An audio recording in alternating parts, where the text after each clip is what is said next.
Hey there, welcome to the video. My name is Chris Waters, the Australian Hunterman, if you are new. In this video, I'm going to give you some quick tips on how you can become a better hunter. And it doesn't matter if you're a new hunter or an experienced hunter, I'm a firm believer there's always something to learn. So timestamps below if you want to jump to any of these specific quick tips. Also, I'll be talking a little bit later about Hunting Trips Australia membership, which is launched, and I'm so excited of all the benefits that you can get by being a part of this awesome hunting club. It is the best hunting club in Australia. I am biased in saying that though, because I did make it.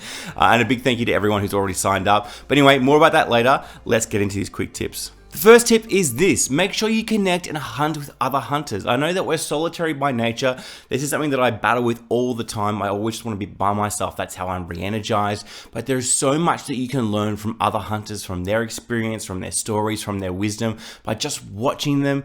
It's also good, it's healthy for human beings to be out there with other human beings. I know as much as some of us don't like it, it is good for us. It's good for our soul. So make sure you get out there with other hunters, hunt with them. You will learn so much. And, you know, use things like hunting club memberships or forums or YouTube channels and find people in the chat and connect that way. It's not weird. It's probably one of the ways that we communicate most in this world, which is a bit sad, but hey, it is that way. So just go tap people on the shoulder if you realize that they're from the same area that you live and say, do you want to go out for a hunt, and take it from there. The next step is to try new hunting techniques. A lot of us get bogged down in the same hunting technique that we've learned and that we've had success with, and we just flog it to death. We use it time and time and time again. And what I mean by hunting technique is things like stalking, or maybe hunting from a blind, or bait hunting, or hunting with a hound, or any other number of type of hunting. There's so many different ways. Using a group of hunters to flush game down a valley while another hunter sits and waits to get the shot. There's so many different ways that you can hunt, and there's a lot of breadth and experience and wisdom you can gain by changing things up and trying different techniques. Now, if you're kicking ass and you're doing really well with the same hunting technique, then use it, of course. But you'll find that the more you hunt in different ways, the better hunter you'll become, the more rounded a hunter, the more holistic of a hunter, and you'll find that certain techniques only work in certain areas. So don't be afraid to change things up and try new hunting techniques. The next step is to stay positive. Now, I know this is like the theme, like the meta theme of this channel, but it is incredibly important to stay positive when you're hunting and in life in general. I'm a firm believer that you create your own reality. Your perception of reality is informed by how you feel about the reality at the time. So stay super positive. I don't want to get super philosophical about it, but just stay positive. So many times when I've been kind of down and out and I've been walking back to camp, that's been the time where I've seen the game and I haven't been ready to get up and take the shot. However, if I was positive and optimistic, I would have been continually looking for game. If you think you're going to find game, you'll more than likely find game. So stay positive, keep your head in that mindset. When you're positive as well, you're kind of opening up your faculties and you're listening more, you're smelling more, you're hearing more, you're kind of accessing more data. If you're down and out and you're dejected, then you kind of close off those faculties. So stay positive, take all that data and all that information in, think that you're going to find game, and will that into existence, into reality. Ask the universe and it will provide. That's stupid, but you know what I mean. The next tip is this: if you haven't gone out and done a paid guide hunt yet or a safari, go and do it. It's probably one of the best things that you can do if you're a new hunter. And if you're an experienced hunter and you still haven't done this, just go and do it. Get that trophy that you've been looking for, or learn those new skills that you've been wanting to learn. It is just essential in developing as a hunter to be exposed to new hunting techniques, new areas, new people. And when you pay for it, you're invested in it. You're wanting to learn. You're putting in the time, and it's a great way to fast track your hunting learning experience by going and doing that. Yes, it costs money, but hey, everything in life costs money. You just go do it, because I guarantee you will learn more in that trip than you will in like a full year's worth of hunting. Now, as I mentioned before I go any further, let me take 30 seconds to tell you about Hunting Trips Australia membership and why it's awesome. Hunting Trips Australia has the best hunting club in the country, as well as your stock standard inclusions like public liability, hunting insurance, and genuine reason to own a firearm. Membership also includes awesome perks like monthly hunting product giveaways, bi-monthly guided hunt giveaways, hunting product and course discounts, weekly early access to the Huntsman videos, an exclusive invitation to the annual camp, and a bunch more. So get your butt over to huntingtrips.com.au/membership and join Australia's best hunting club. I'll see you there. Alright, the next tip is to try different tools in your loadout. Be constantly changing things in and out of your loadout to see what works and what doesn't work. Even small things like a game caller can completely change the game. So always be investing in new gear and find new gear that works for your situation. It could be a decaller or a game caller versus electronic game caller. It could be night vision versus thermal vision. It could be a backpack versus a front pack. It could be different types of shoes. It could be different camo patterns. It could be different knives for field dressing versus butchery. It could be different scopes. It could be binos versus monoculars versus spotting scopes. Just mix and match and try things, because if you never change your loadout, you'll never experience a different kind of hunt and you won't change your percentage of success. So go out there and try new tools. Another great tip is to document your hunts. I actually do this in a little book, a leather book that I've got, and it's a great way to document your hunting experience and have something that you can then pass on to the next generation of like a wealth of wisdom. But it's also great for you to collect that data and analyze that data that informs your next hunting trip. And I do this for all my successful hunts and just hunts in general. And whenever I get a kill, I take a photo of that kill and I document things like the location, the GPS locations, the time of the day, the weather conditions, the temperature, what happened, the type of animal that is,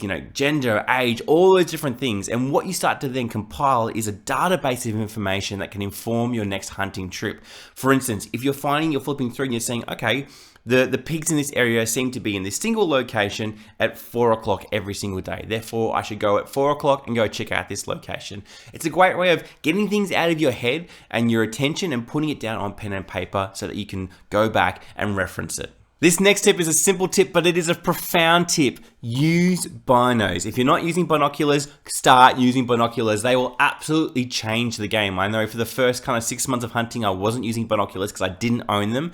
And then my brother Tyson really encouraged me to go out there and buy a set of binoculars. Not an expensive set, just a cheap set, but to get me going on it. And it really changed the pace of my hunting, slowed me down. I saw a lot more game, and I also became more successful. You should be spending so much time glassing faces of valleys and areas and looking over paddocks.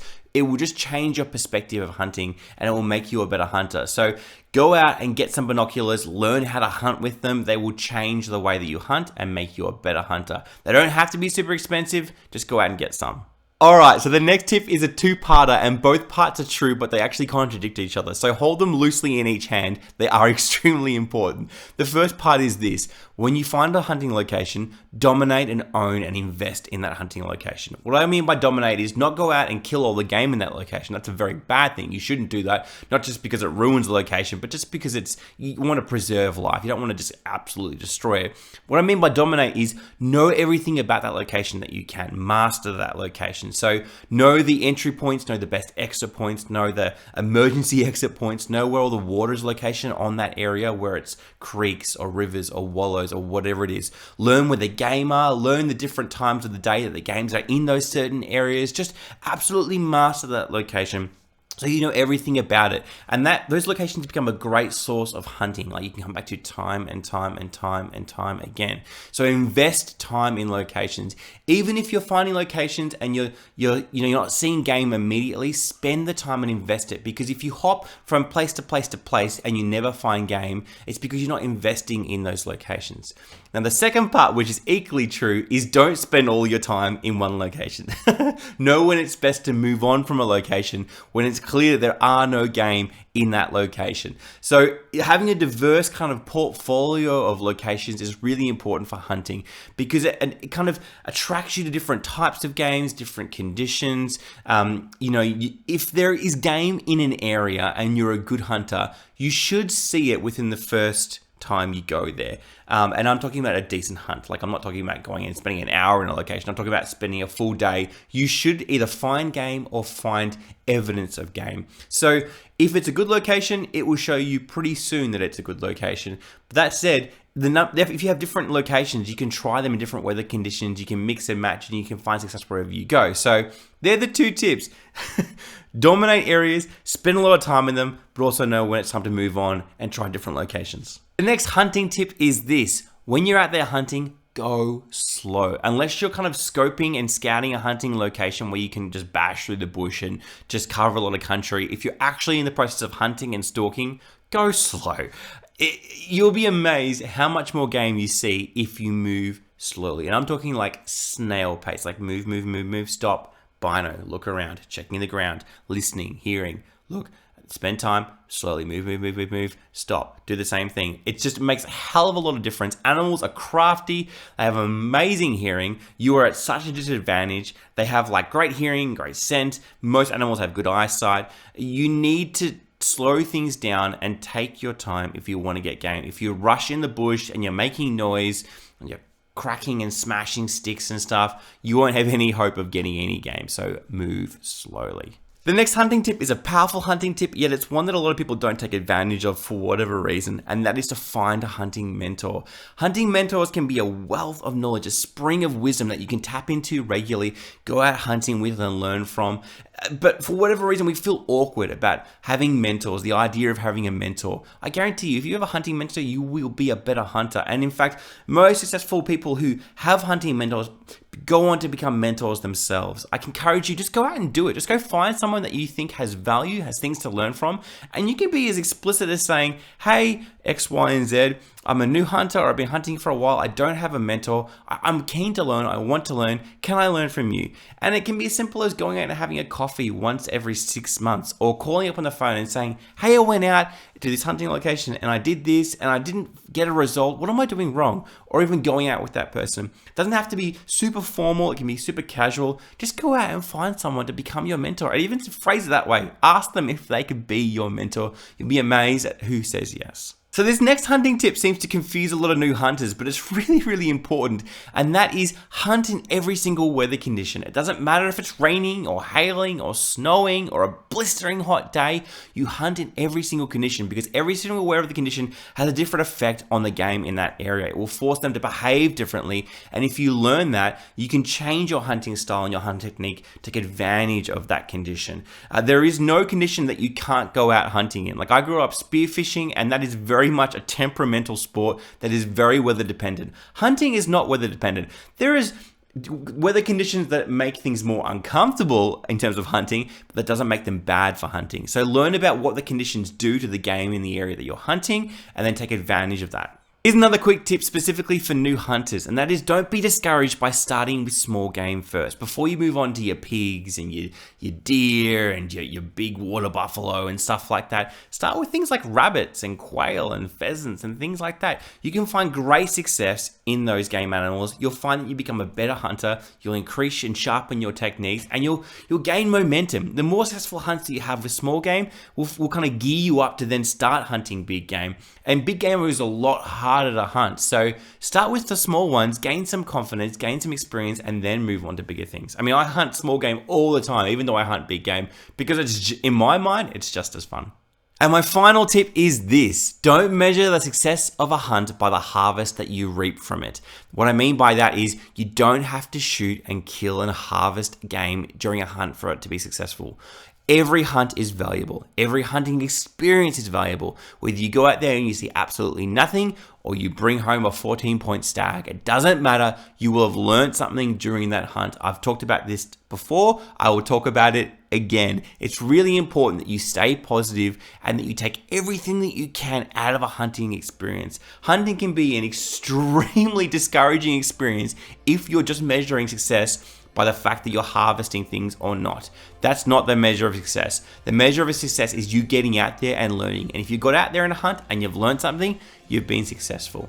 So that's it. I hope that you've learned something from this video. Again, remember, huntingtrips.com.au/membership is where you can go to join the membership, to learn new things, to get access to cool stuff. Anyway, other than that, hopefully I see you out on a hunt soon, or another video soon. Okay, see ya.